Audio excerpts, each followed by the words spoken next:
increasingly rooted in practical cooperation, shared development, and a common determination to shape our future with confidence and dignity. As I close, may I say, Mr. Speaker, Honourable Minister Jaishankar may recall that the chair that our Speaker sits on, the Speaker's chair in this Honourable House, was gifted by India shortly after our independence in 1962, for which again we thank India.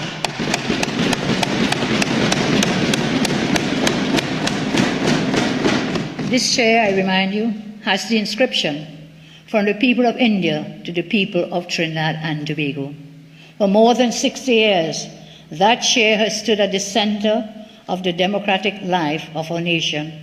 It is a powerful emblem of the enduring bond between TNT and India across generations.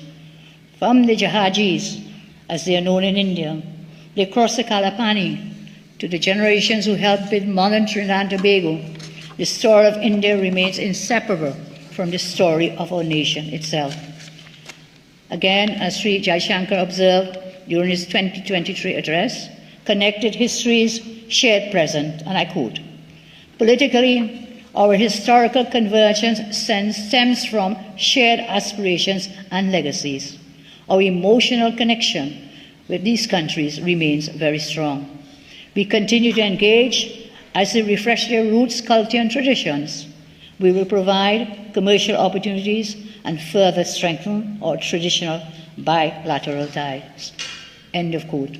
Mr. Speaker, India's great poet Rabindranath Tagore once said, "On the seashore of endless worlds, children meet with choice and dances." Today I say that after crossing the dark waters, the Kalapani, which once separated our ancestors, those said waters now unite future generations through the enduring Pani Pandan water bond. We are now seriously connected. May the spirit of Jahaji Bhais, the brotherhood of the boat, endure and flourish for generations to come. Through you, Mr. Speaker, I ask Minister Jaishankar to please convey our assurances of our highest regard to Prime Minister Modi and the people of India. May God continue to bless the great nations of Trinidad and Tobago and the people of Trinidad and Tobago and of India. I thank you, Mr. Speaker. Mr. Speaker, if I may,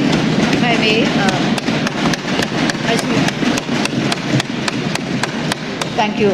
As we take the break, can I ask that everyone is invited to join us in the rotunda for the handing over of the MOUs and the laptops? With your leave, Mr. Speaker, I thank you very much. Mr. Speaker, importantly, I am heartened to announce that 1 year later, India has honoured and delivered upon the commitments made by Prime Minister Modi, made last year, July 2025. Prime Minister Modi had pledged to donate 2,000 laptops in support of our government's secondary school laptop program.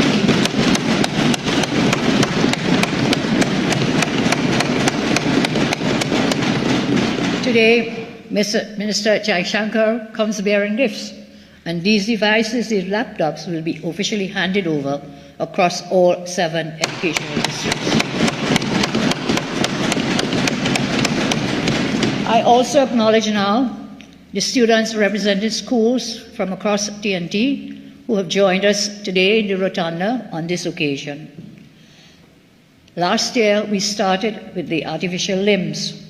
More than 800 citizens benefited from that limb fitment initiative. Again, that was supported by the government of India.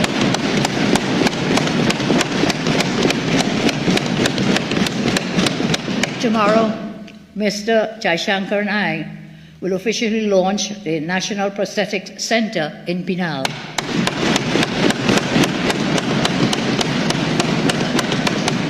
Again, special thanks to the Government of India, which has allowed us now to have a permanent limb fitment centre in Trinidad and Tobago. Let me also thank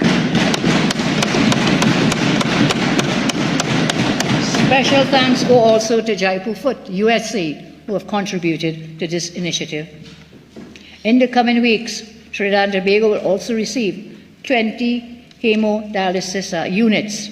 20 hemodialysis units. You know, we have a lot of persons needing that kind of care, dialysis care. We will be receiving again, courtesy Prime Minister Modi and the government and people of India.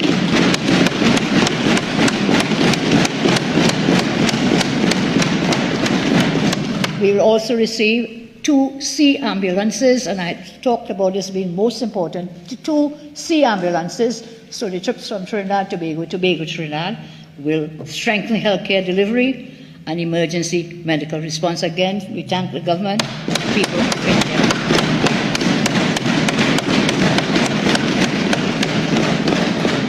India has additionally supported the establishment of an agro-processing facility at Brechin Castle, Couval, again through grant funding for the government and people of India, for which we thank them sincerely.